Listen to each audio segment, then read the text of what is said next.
Graça e paz, queridos irmãos. É uma alegria poder adorar o nosso Deus nesta noite. Eu quero convidá-los, nesse momento, a fechar os seus olhos. Vamos orar ao nosso Deus e entregar toda a nossa adoração neste momento. Vamos orar. Soberano Deus e eterno Pai, graças te damos, ó Deus, pelo privilégio que temos de estar aqui, adorando e exaltando o teu santo nome. Muito obrigado, ó Deus, por cada irmão que aqui está. Obrigado, ó Deus, por essas pessoas que aqui estão para te adorar, para te exaltar. Somente a ti, Senhor, que é o único digno de toda a adoração. Continue conosco, ó Deus, no decorrer deste culto. Assim oramos, ó Deus, com perdão dos pecados. Em o nome de Jesus. Amém. Vamos continuar essa adoração. Canção do Apocalipse. Oh,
Ergueu suas 7 colunas. Matou animais para a refeição, preparou seu vinho e arrumou sua mesa. Enviou suas servas para fazerem convites desde o ponto mais alto da cidade, clamando: venham todos os inexperientes. Aos que não têm bom senso, ela diz: venham comer a minha comida e beber o vinho que preparei. Deixem insensatez e vocês terão vida. Andem pelo caminho do entendimento. Quem corrige o zombador traz sobre si o insulto. Quem repreende o ímpio mancha o próprio nome. Não repreenda o zombador, caso contrário, ele o odiará. Repreenda o sábio, e ele o amará. Instrua o homem sábio, e ele será ainda mais sábio. Ensine o homem justo, e ele aumentará o seu saber. O temor do Senhor é o princípio da sabedoria, e o conhecimento do santo é entendimento. Pois por meu intermédio os seus dias serão multiplicados, e o tempo da sua vida se prolongará. Se você for sábio, o benefício será seu. Se for zombador, sofrerá as consequências. A insensatez é pura exibição, sedução e ignorância. Sentada à porta de sua casa, no ponto mais alto da cidade, clama aos que passam por ali seguindo o seu caminho. Venham todos os inexperientes, aos que não têm bom senso, ela diz: a água roubada é doce, e o pão que se come escondido é saboroso. Mas eles nem imaginam que ali estão os espíritos dos mortos, que os seus convidados estão nas profundezas da sepultura. Oremos. Eterno Deus, bondoso Pai, graças te damos, ó Deus, por mais uma vez estarmos reunidos para te adorar. Obrigada pelos louvores entoados, obrigada, Deus, porque o nosso coração se alegra na tua presença, Pai. Ó Deus, te agradecemos também pela tua palavra, que nos fortalece, que nos orienta e nos ensina a sabedoria. Pai querido, nós pedimos que o Senhor nos ajude a caminhar neste caminho do temor do Senhor, da tua sabedoria, abandonando a nossa insensatez, ó Deus, e buscando o conhecimento do Senhor. Fortaleça as nossas vidas, ó Pai, na tua presença, Pai, a fim de que façamos sempre a tua vontade. Em nome de Jesus oramos agradecidos. Amém. Nós queremos louvar ao Senhor nessa hora, derramar o nosso coração na presença de Deus, me derramar. Me derramar, dizer que te amo, me derramar, dizer que preciso, me derramar, dizer que sou grato.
precisamos, é tudo que nós devemos querer em nossas vidas. Cante lugar secreto.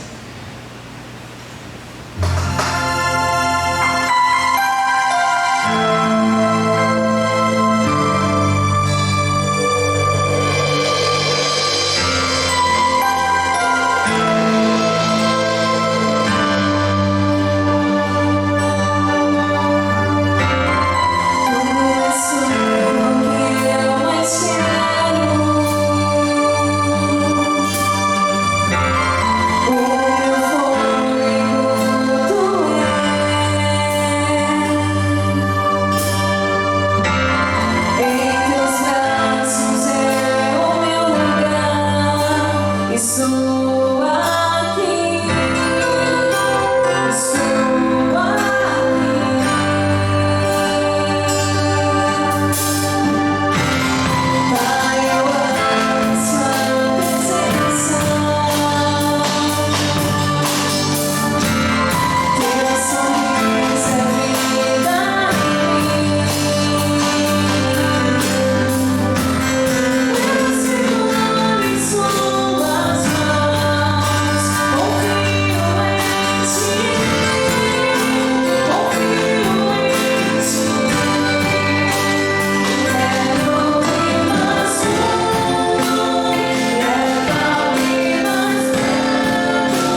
Deus por esse grupo, que tem sido uma bênção e tem tratado o ministério com seriedade e com consagração. E esses louvores só vêm realmente encher a nossa alma, né? E eu louvo a Deus pela vida do Reinaldo e todos os integrantes, e graças a Deus estamos aqui.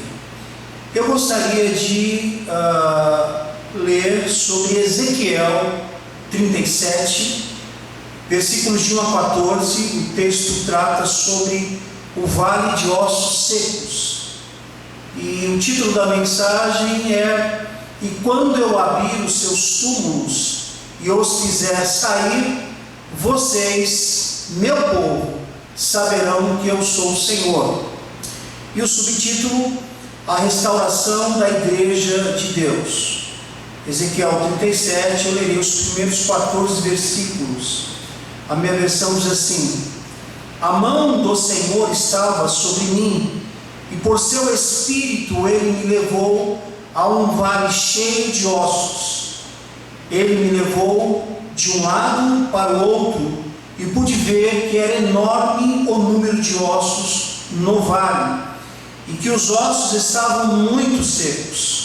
Ele me perguntou: filho do homem, estes ossos poderão tornar a viver? Eu respondi: ó soberano Senhor, só tu o sabes. Então ele me disse: profetize a estes ossos e diga-lhes: ossos secos, ouçam a palavra do Senhor. Assim diz o soberano, o Senhor, a estes ossos: farei um espírito entrar em vocês, e vocês terão vida, porém tendões em vocês, e farei aparecer carne sobre vocês, e os cobrirei com pele, porém um espírito em vocês, e vocês terão vida. Então vocês saberão que eu sou o Senhor. E eu profetizei conforme a ordem recebida. Enquanto profetizava, houve um barulho, um som de chocalho, e os ossos se juntaram, osso com osso. Olhei, e os ossos foram cobertos de tendões e de carne, e depois de pele, mas não havia espírito neles. A seguir ele me disse: profetize ao espírito, profetize, filho do homem, e diga-lhe: assim diz o soberano, o Senhor: venha desde os quatro ventos, ó espírito, e sopre dentro desses mortos, para que vivam. Profetizei conforme a ordem recebida, e o espírito entrou neles. Eles receberam vida e se puseram em pé. Era um exército enorme. Então ele me disse: filho do homem, estes ossos são toda a nação de Israel. Eles dizem: nossos ossos se secaram e nossa esperança desvaneceu-se. Fomos exterminados. Por isso profetize e diga-lhes: assim diz o soberano, o Senhor: ó meu povo, vou abrir os seus túmulos e fazê-los sair. Trarei vocês de volta à terra de Israel. E quando eu abrir os seus túmulos e os fizer sair, vocês, meu povo, saberão que eu sou o Senhor. Porei o meu espírito em vocês, e vocês viverão, e eu os estabelecerei em sua própria terra. Então vocês saberão que eu, o Senhor, falei e fiz. Palavra do Senhor. Amém. Que Deus nos abençoe com a sua palavra. Vamos orar ao nosso Deus, de que Ele nos conduza. Pai de amor e de imensa bondade, nós te damos graças pelo teu grande amor e por tuas grandes misericórdias. Agradecemos a Deus pela forma com que o Senhor tem nos conduzido neste culto. O Senhor já tem falado conosco através da leitura pública das Escrituras, das orações, dos louvores. O Senhor é um Deus de amor, um Deus de misericórdia, e nesta hora mais uma vez nós clamamos: ó Deus, perdoe os nossos pecados, apague, Senhor, as nossas transgressões, e nós suplicamos-te, ó Deus, que o Senhor use de misericórdia para conosco, iluminando o nosso coração e a nossa mente, para que possamos entender a razão pela qual o Senhor nos coloca diante deste culto, desta palavra. Que o Senhor fale aos nossos corações de forma extraordinária, que saiamos hábitos desta hora para cumprir com os teus princípios, ó Deus, e assim desfrutarmos das tuas promessas. Nós oramos agradecidos em nome de Jesus. Amém. Amém. A restauração da igreja de Deus. Nós temos vivido momentos difíceis em nossa igreja. Nós estamos reunindo pelos meios digitais, de forma virtual. E isso tem tido dois polos. Alguns irmãos têm se apegado mais em Deus. Se aperceberam talvez de que estavam um pouco distantes, e com essa pandemia, com esse isolamento social, então começaram a viver uma estreiteza, um relacionamento mais íntimo com Deus. E graças a Deus, por isso foi uma reação muito favorável.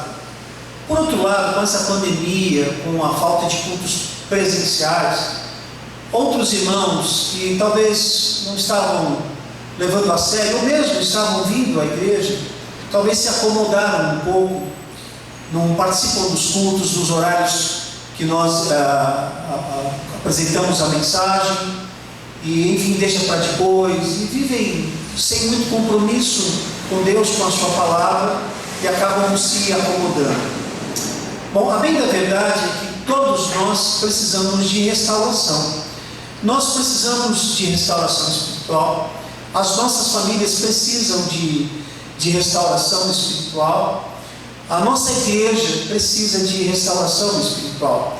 Um dos ditos da reforma é que, uma vez que a igreja ela foi reformada em 1517 por Martim Lutero, e ela se apercebeu que naquela igreja da Idade das Trevas estava bem distante da palavra de Deus. Aliás, eles não tinham nem acesso à palavra de Deus, mas esses ditos disseram e continuam dizendo que uma vez reformado, sempre reformando. E nós precisamos dessa reforma espiritual. Nossa tendência é de se acomodar. Eu estava dizendo para alguns irmãos essa semana que eu tenho algumas frustrações enquanto pastor local. E uma das frustrações é que, conquanto nossa igreja seja conhecida como igreja que se prega a verdade, que se prega o verdadeiro evangelho, que se prega realmente a Bíblia, e nas profissões de fé e os testemunhos, quando as pessoas se achegam aqui, a primeira coisa que dizem é: olha, o que me atraiu muito foi a palavra de Deus. Mas eu vou dizer-lhes qual é a minha frustração. Eu gostaria que a nossa igreja não fosse só conhecida pela palavra, mas também pela oração. E a bem da verdade é que nós precisamos orar mais. Alguém perguntou para um grande teólogo o que é mais importante, a leitura da Bíblia ou a oração? E a resposta foi a seguinte: o que é mais importante no pasto, a asa direita ou a asa esquerda? Então, certamente sem uma das asas ele não consegue levantar voo. Então, a proposta em trazermos essa mensagem é reconhecer que nós precisamos de uma restauração de Deus, a fim de que realmente sejamos pessoas de oração.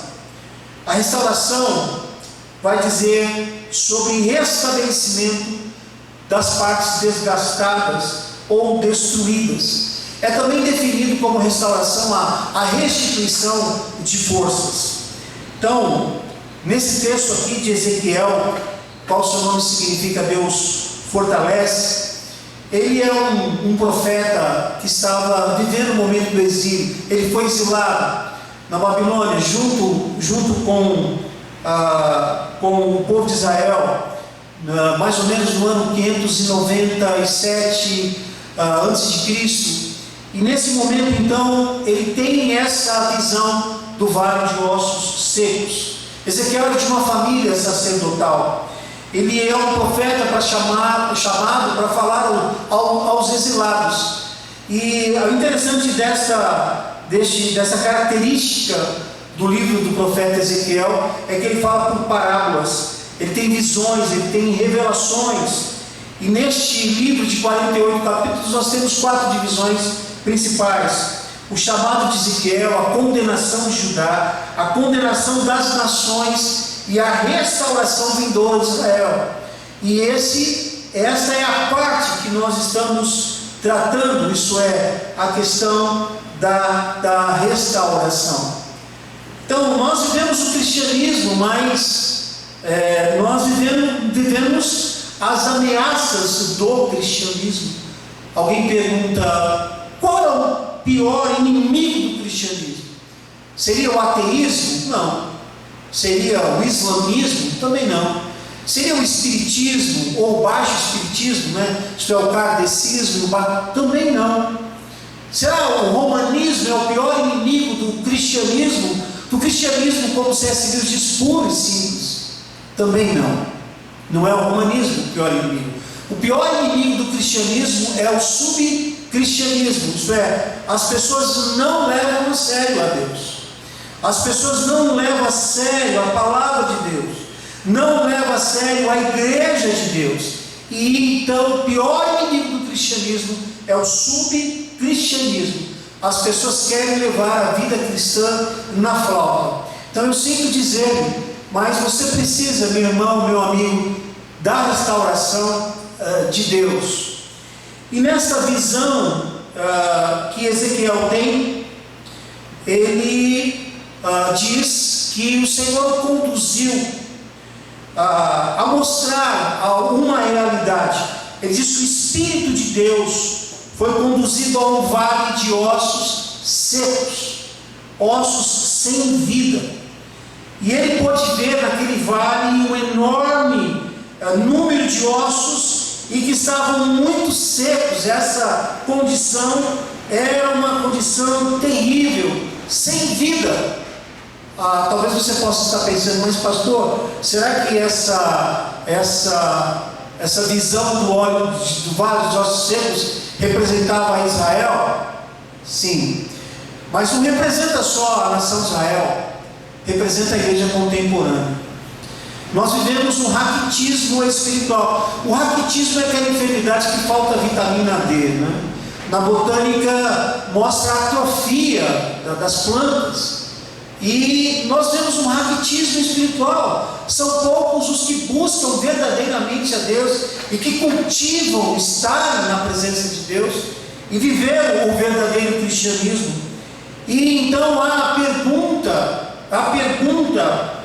para o profeta: filho do homem, estes ossos poderão tornar a viver? E então a resposta do profeta é: tu sabes. Talvez a ideia do profeta é: claro que não, impossível, isso aqui não tem condições nenhuma. Como é que eles poderão viver? Porque aos olhos humanos nós pensamos que as pessoas que sofrem de raquitismo espiritual não tem jeito. Haja vista que a Bíblia vai nos ensinar que o santo se santifique mais e que o ímpio se torne mais impiedoso. E para nós, igreja de Jesus, é muito mais confortável aquele irmão que não tem assiduidade, que não contribui, que não ora, que não se apresenta, que não se relaciona, ela some, vai procurar a sua turma. Mas não é bem isso que Deus faz na nação de Israel. O que Deus faz com a nação de Israel é que Ele mostra ao profeta essa realidade. Então Ele diz: profetize a esses ossos. E disse-lhes então: ouçam a palavra do Senhor. Poderia ser um grande constrangimento do profeta olhar para aqueles ossos secos e começar a profetizar o que está morto. Veja o poder da palavra de Deus, veja o poder extraordinário que vivifica, que traz avivamento. Nós veremos isso a posteriori, mas a ideia aqui é que a profecia, ela é tão poderosa, que ela dá vida a quem está sem ela, mesmo tendo um raquitismo, mesmo havendo apenas ossos. E o profeta foi obediente, ele disse: eu profetizei conforme a ordem recebida. Então, enquanto eu profetizava, houve um barulho como um som de chocalho, isto é, os ossos começaram a se juntar, um barulho terrível, e eles foram cobertos com tendões e de carne, de pele, e ele profetizou, e houve aquela organização dos corpos, mas eles não estavam com o espírito, eles continuavam mortos, eles estavam aparentemente inteiros, porque agora os ossos tinham se juntado, os tendões, os nervos, a pele, enfim, mas eles continuavam sem vida. Necessário que continue a profecia. E aí então o Senhor disse: profetize ao Espírito, e diga-lhes que o Espírito venha dos quatro ventos e sopre nesses mortos. Vejam a invocação, a profecia do Espírito de Deus enchendo-lhes com o fôlego da vida. E aí então ele profetiza conforme a ordem recebida, e eles se tornaram então com vida, eles ficaram de pé, e o texto diz que se tornou um exército enorme. Esse clamor e esta visão, ela vem sendo definida quando Deus mostra e diz para eles: essa é toda a nação de Israel. A nação de Israel está exatamente assim, mas a partir da profecia. A casa de Israel que estava sem vida, sem esperança, e é a realidade de muitos de nós, sem vida, sem esperança, então tornarão a viver. E a partir desse momento Deus cumpre com os seus propósitos, através dessa revelação maravilhosa de que Ele quer restaurar a nossa vida, Ele quer restaurar a nossa família, Ele quer restaurar a nossa igreja. E nós precisamos dessa restauração. Nós não podemos ficar de fora. Nós precisamos suplicar a Deus que Ele use de misericórdia para conosco e nos leve a uma vida de oração. As pessoas não sabem orar. Interessante que os discípulos perguntaram para o Senhor Jesus: ensina-nos a orar.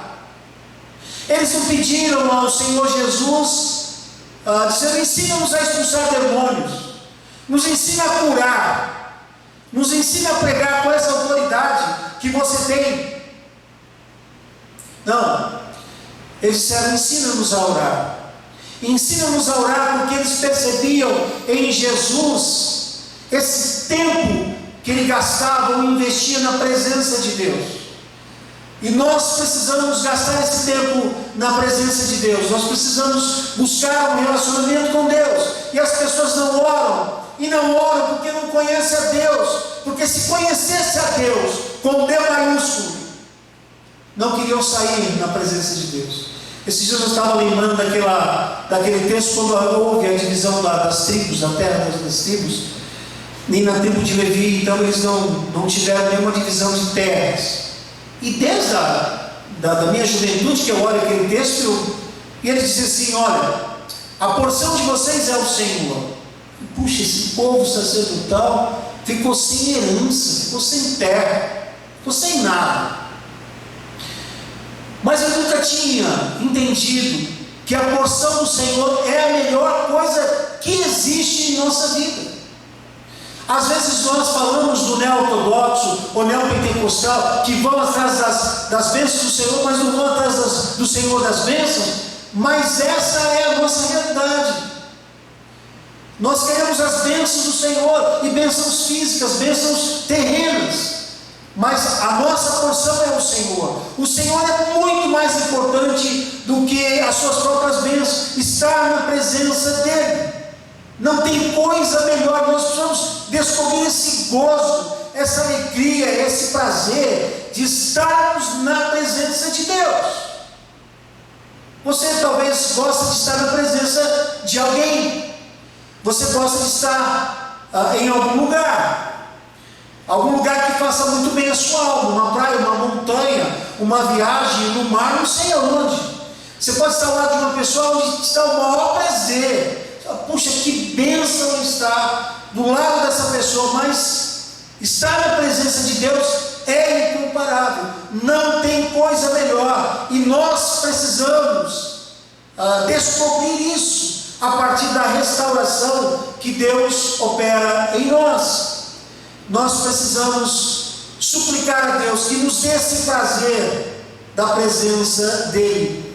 E quando você tem prazer na presença de Deus, então você se isola, você some, porque você não quer mais ser uma pessoa do povo, você quer ser uma pessoa de Deus, você quer se comprometer com Ele. E por isso nós precisamos dessa restauração. Vamos ver aqui alguns passos para que realmente Deus opere restauração em nossas vidas. Deixa eu pegar um pouquinho de água.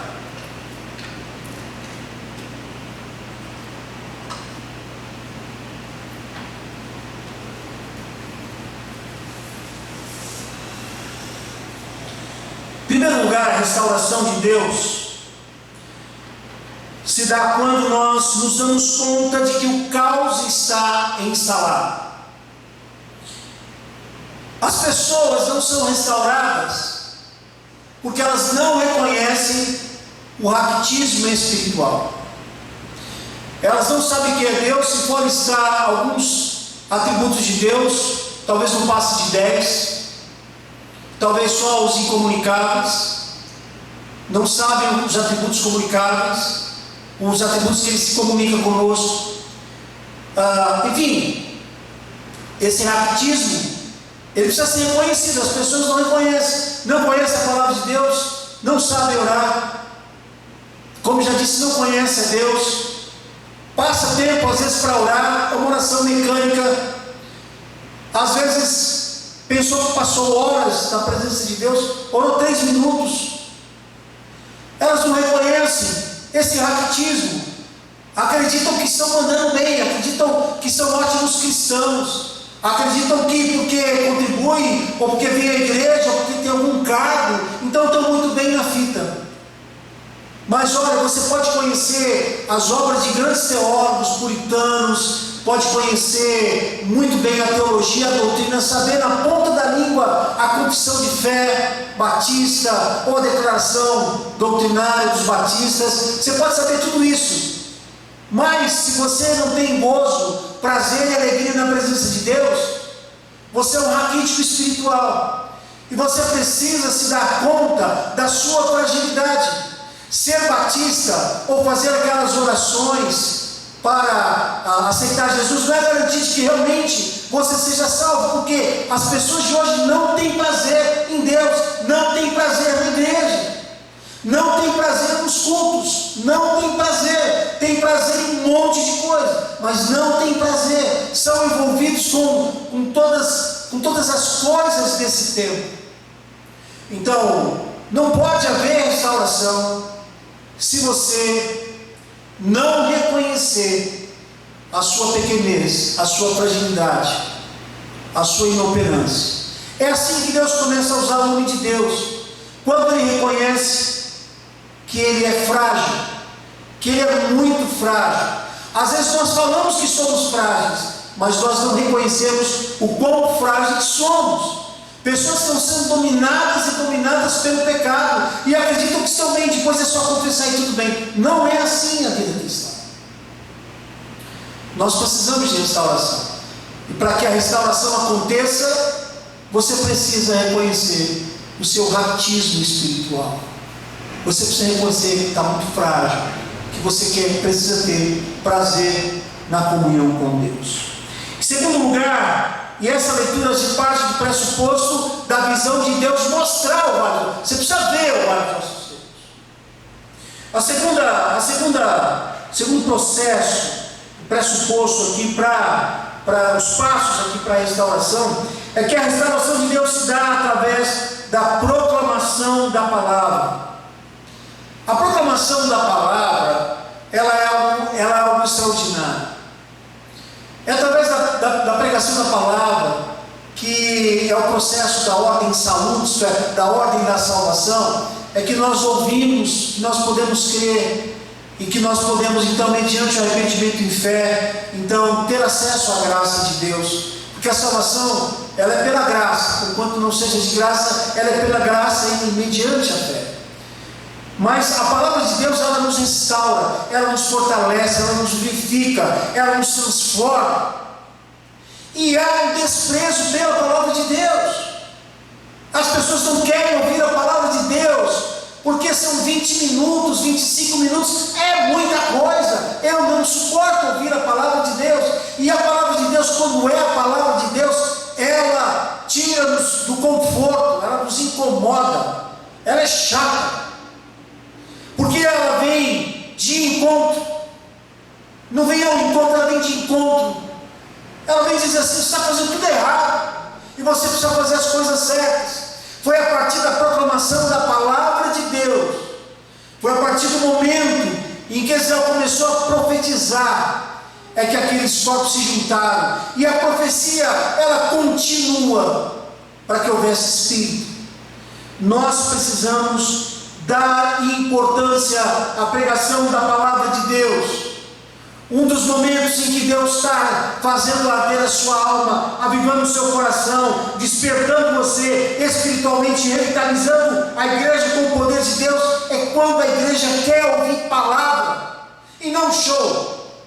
A igreja quer ouvir exposição das Escrituras. E nós precisamos ouvir mensagens e pregações, e ela então vai suscitar-nos fé, ela vai nos fortalecer, ela vai nos enriquecer. Será que nós estamos dando a verdadeira importância à pregação da palavra de Deus? Pense nisso. Quando há a exposição das Escrituras, que são as profecias, enquanto nós estamos ali, ardendo os corações, bebendo de canecada, a palavra de Deus pregada vai transformando a nossa vida. Você precisa pedir a Deus: Senhor, eu não dou o devido valor à pregação. Na hora da pregação, eu fico mexendo nas redes sociais, eu saio, eu dou atenção a outras coisas. Mas comece a se apaixonar pela pregação da palavra de Deus, porque a partir da pregação da palavra de Deus é que você vai ter vida, que você vai ser cheio de Espírito e vai se tornar membro do exército do Senhor. Terceiro lugar, a restauração de Deus se dá através de um processo de obediência, onde cada etapa é muito bem sucedida. Eu vejo aqui a submissão do profeta Ezequiel, quando ele é questionado: pode ver, ó Deus, só tu sabes, então profetiza. Ele profetizou, conforme foi orientado. Profetiza de novo, e ele profetizou de novo. Então, a partir dessa postura, nós percebemos que a restauração, um dos processos da restauração, é a obediência a Deus. A partir do momento que você decide e resolve obedecer a Deus, Deus vai agir em sua vida para que você se torne obediente à sua palavra. Nós não temos forças, mas se a nossa intenção é obedecer, Ele vai nos conduzir a esta obediência. E a partir da obediência, então, Deus vai tratando a nossa vida, o nosso coração. Deus vai nos honrando e Deus vai nos fortalecendo e vai restaurando a nossa vida, porque é a partir da obediência que nós temos um pleno relacionamento com Deus, que há restauração, que há força, que Ele enche-nos do seu Espírito, que há realmente quebrantamento, e na obediência há renúncia, você desama o seu próprio eu. Na obediência, a princípio, você fica meio enferrujado, mas você vai sendo treinado a obedecer a Deus, e isso vai sendo bom, vai sendo prazeroso. E a obediência faz parte do processo da restauração. Eu vejo nesta obediência o serviço. Dificilmente alguém que não se envolva no serviço de Deus não seja restaurado. Isso é, quando nós obedecemos a Deus como o profeta obedeceu, e você se envolve no serviço de Deus, Deus trata a sua alma, Deus o fortalece. É isso que Deus faz com o vale de ossos secos. Deus traz vida a partir então dessa obediência. E finalmente, a última leitura e a aplicação que faço com relação à restauração é que ela se dá quando reconhecemos Deus como soberano, Senhor das nossas vidas. O texto aqui vai dizer: então ele me disse, filho do homem, esses ossos são toda a nação de Israel. Eles dizem, nossos ossos secaram, a nossa esperança desvaneceu-se, fomos exterminados. Mas diz o soberano, ó meu povo, vou abrir os vossos túmulos, fazê-los sair e os trair de volta à terra de Israel. Existem pessoas dentro da igreja que são assim, dentro dos túmulos, sem vida, se acostumaram a viver como mortos, sem ações, sem reações, estão espiritualmente mortos e não sabem que estão mortos. E Deus precisou no cativeiro revelar a eles que eles estavam como aquele vale de ossos secos. E a promessa aqui de restauração começa a partir desse cativeiro, desse momento constrangedor, desse momento de sofrimento, enquanto você está, então, passando momentos terríveis. Deus está tricoteando a sua alma, Deus está te restabelecendo, Deus está trabalhando no seu coração, e colocando o profeta diante de você, e profecias diante de você, porque Ele é Senhor soberano, Ele é dono de todas as coisas, e nós precisamos reconhecer que Ele é o Senhor, porque no final aqui do texto ele diz, e vocês saberão que eu sou o Senhor. Sabe por quê? Eu vou dizer por quê. Porque muitos não sabem que Ele é o Senhor. Ele é o chefe, é Ele que manda, Ele está em seu trono, Ele determina todas as coisas, Ele não tem que mimimi, não tem que reclamar. Nós temos que glorificar em todas as situações. Você pode estar no momento mais degradante da sua vida, você tem que levantar as mãos aos céus e glorificar a Deus, exaltá-lo por tudo. Você precisa exaltá-lo, porque Ele é Senhor soberano. E a primeira coisa, quando falta a vida espiritual, primeira coisa quando há raquitismo espiritual, sabe o que é? A pessoa adquire outros senhores, bens, pessoas, prazeres, circunstâncias, mas não. Quando há restauração, deve haver a conscientização de que Ele é quem manda. Nós não temos o direito de fazer da nossa vida o que nós bem entendemos. Temos que submeter ao crivo do Senhor, porque Ele é Senhor, dono, proprietário. É isso que Deus faz em nossas vidas. Qual é o processo da restauração então? O processo da restauração é se dar conta do nosso raquitismo espiritual, do nosso distanciamento de Deus, da nossa falta de compromisso com Deus. Em segundo lugar, darmos atenção à proclamação da palavra, à pregação do Evangelho. É a partir da pregação do Evangelho que o Espírito de Deus vai agir em nossas vidas. Depois, desejar obedecer a Deus, submeter a Ele, envolver-se com o serviço de Deus, porque é a partir da obediência que Deus trata as nossas vidas e os nossos corações. E em quarto lugar, reconhecer que Ele é o Senhor soberano. Que o Senhor abençoe a sua vida, que o Senhor restaure a sua vida, que você entenda que esta mensagem ela é para você, Não é para o seu irmão do lado, não é para aquele irmão que está dizendo, é para você, é para mim e é para você. Nós precisamos de restauração. Não importa a circunstância em que estejamos, Deus quer nos restaurar e quer nos dar vida e fazer de nós um exército vigoroso. Curve a sua fronte, feche teus olhos, eu quero orar por você. Pai de amor e de imensa bondade, louvado e exaltado seja o teu nome. Graças nós te damos por esta visão extraordinária do vale de ossos secos que o Senhor deu a Ezequiel. A profecia, a restauração. Ó Deus, nós clamamos, tenha misericórdia de nós. Reconhecemos a nossa frieza, a nossa fragilidade. Reconhecemos, ó Deus, que às vezes nos envolvemos tanto com o mundo, as suas vitrinas, que acabamos nos distanciando de Ti. Quantas vezes, ó Deus, adquirimos e adotamos tantos senhores que não é o Senhor, e nós queremos pedir perdão. Pai, em nome de Jesus, nós clamamos por cada vida que participa deste culto, nós suplicamos-te, em nome de Jesus, restaure as suas vidas, perdoe os seus pecados, que eles se deem conta do estado em que estão, e que o Senhor faça uma obra extraordinária em cada vida e em cada coração. Traga avivamento para a pessoa que está participando deste culto, a fim de que o avivamento envolva toda a sua família. Traga avivamento individual, para que haja avivamento coletivo, haja avivamento congregacional, eclesiástico. Ó Deus, santifica as nossas vidas e nos fortalece. Nós oramos agradecidos em nome de Jesus. Amém.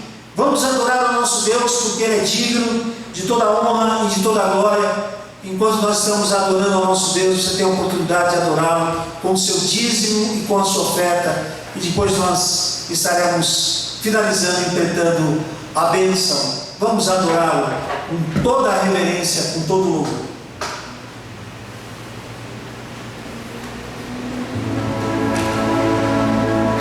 Me rendo a Ti.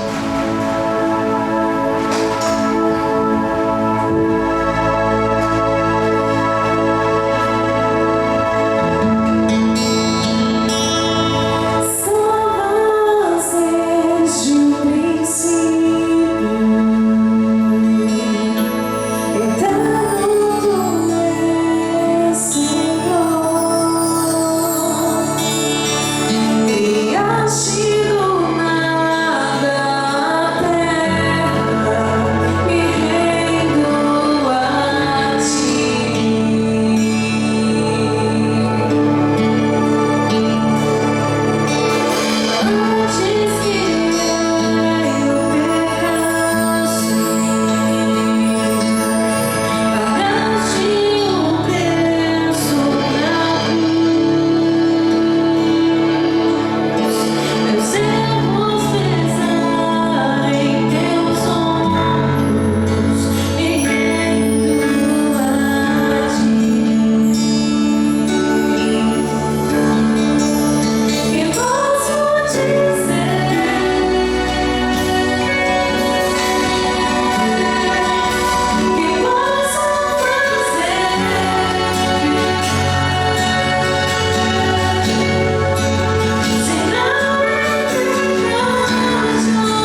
Louvado seja o nome do Senhor. Cubra sua fronte, feche seus olhos, receba a bênção. Pai bendito, louvado e exaltado seja o teu nome. Apresentamos, ó Deus, o nosso culto a Ti, que o Senhor aceite o nosso culto e que o Senhor faça uma obra extraordinária em cada vida. Apresentamos as nossas ofertas alçadas nesta noite, pelos meios digitais, que o Senhor abençoe e dê sabedoria, ó Pai amado, a todos os líderes para empreender estes bens de forma sábia. Nós também intercedemos, ó Deus, por todos os ofertantes e dizimistas que têm sido fiéis, que estão mantendo a Tua obra, Deus. Que o Senhor os abençoe, sua vida, suas famílias. Ó Deus amado, obrigado, porque o Senhor tem dado estabilidade à nossa igreja, às obras, ó Deus amado, porque o Senhor tem sustentado, ó Deus, a Tua igreja. E nós Te louvamos por tudo, agradecemos por esta noite. Em nome de Jesus oramos, e oramos ainda que o Teu grande amor, ó Pai, que a graça maravilhosa do Senhor Jesus, que a comunhão e as consolações do Espírito Santo de Deus sejam com a família central, seja com cada vida que participa deste culto em qualquer tempo, seja também com cada família representada e seja também com o povo de Deus espalhado na terra, hoje e eternamente. Amém. Forte abraço, que Deus o abençoe.